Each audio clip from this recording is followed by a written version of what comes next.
Good morning. Oke guys, welcome back to my channel. Hari ini kita bahas CPI. CPI momen yang ditunggu-tunggu karena ini menunjukkan bagaimana posisi inflasi USA di bulan Juni ini terhadap ini bulan Mei berarti datanya ya. Kemudian juga kita akan disuguhkan dengan FOMC meeting interest rate decision di malam nanti. Apakah gold akan terbang lagi ke langit atau turun ke kerak bumi seperti yang udah kita prediksikan di awal minggu? Kita tonton videonya sampai habis.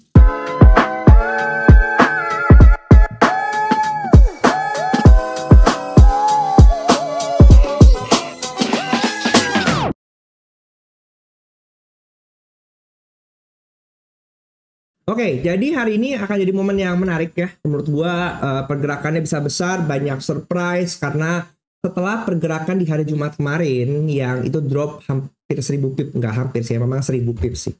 Dan itu memberikan impact yang rasanya Senin Selasa ini gerakannya mandek-mandek ya. Selain market menunggu market bereaksi terhadap rilis data, tapi juga pergerakan yang besar itu pasti akan membuat konsolidasi kecil, dan itu adalah hal yang biasa ya. Dari perahu besar ke perahu kecil ke perahu besar lagi. Perahu besar, perahu kecil ke perahu besar lagi. Yang itu akan mungkin terjadi malam hari ini. Oke.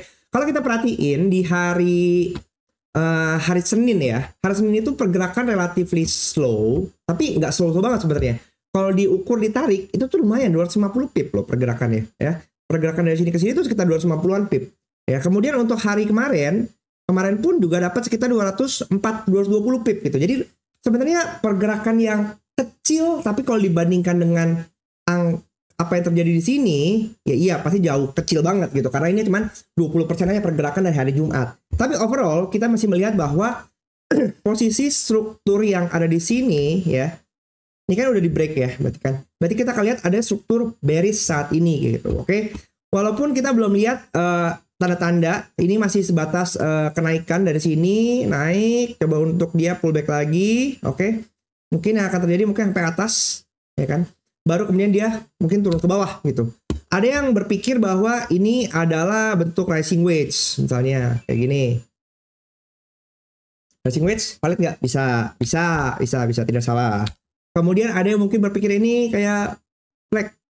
Kalau itu bear flag mungkin sekitar 3 kaki ya, 1, 2, 3 baru turun gitu.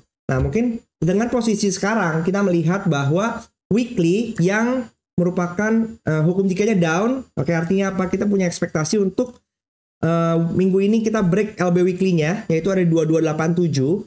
Tapi kita juga lihat daily saat ini masih up ya. Up berarti apa? Kita mau kejar HB daily-nya, yang ini belum tahu sampai sejauh apa naiknya.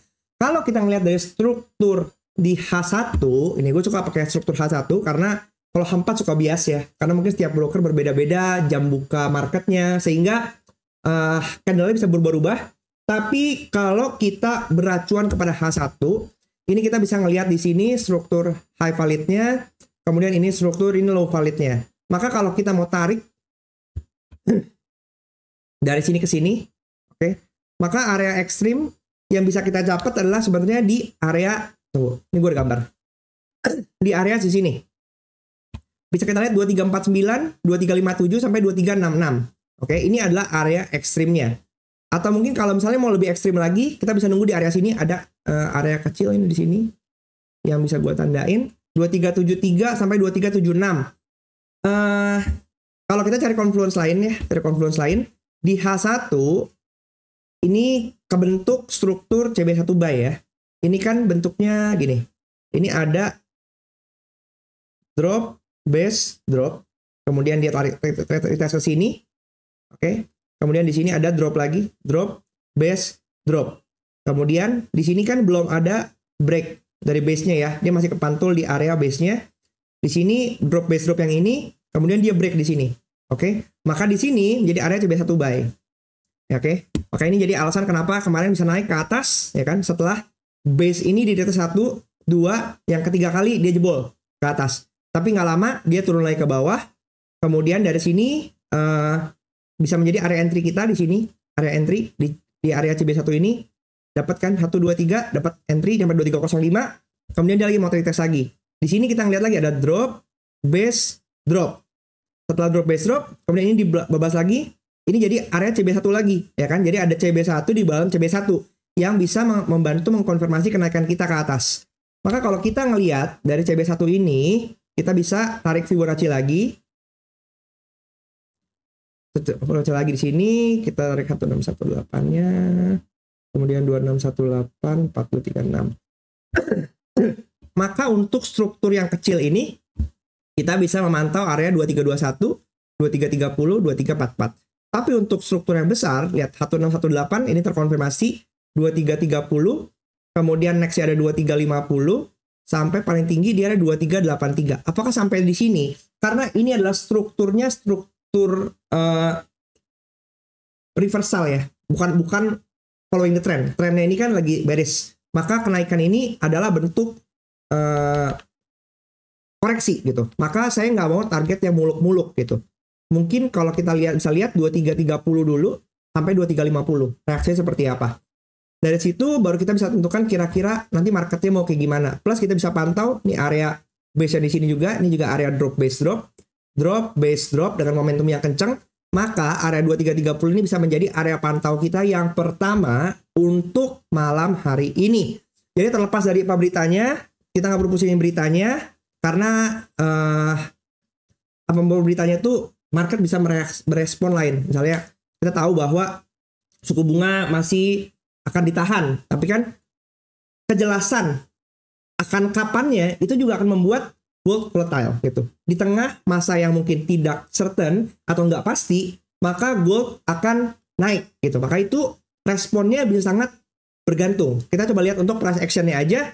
Jikalau harga masuk di area di sini, kita bisa melihat apakah nanti ada setup sell, ya kan? Kalau ada bisa masuk kita, karena probably itu bisa menjadi titik balik timing target weekly. Tapi kalau misalnya tidak, sabar nunggu di area selanjutnya. Kita udah bikin marking 2350, kemudian 2366, 2357, 2366. Ini jadi area-area pantau kita. Jadi perhatikan. Kalau kita lihat dari RPS hari ini, kita bisa perhatikan sendiri R1 daily di 2326. Ya kan, R2 daily ada di 2330-an. Berarti mirip dengan area tadi 2330, area conference kita.